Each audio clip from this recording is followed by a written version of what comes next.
So, ayan guys, ang aking ulam, pritong mamoy, binabad sa asin. Tapos, meron tayong kalamansi juice. Ayan.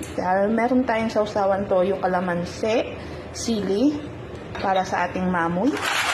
Ayan, ang ating tanghalian guys. Pagtapos nito guys, magbibisi-bisihan tayo. Maglilinis tayo ng mansyon.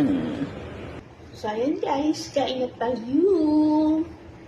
Yan. Kain tayo para may energy pa pag naglinis ng bahay.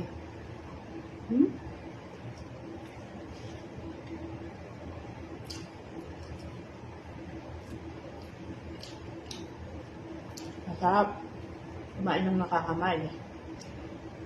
Tama.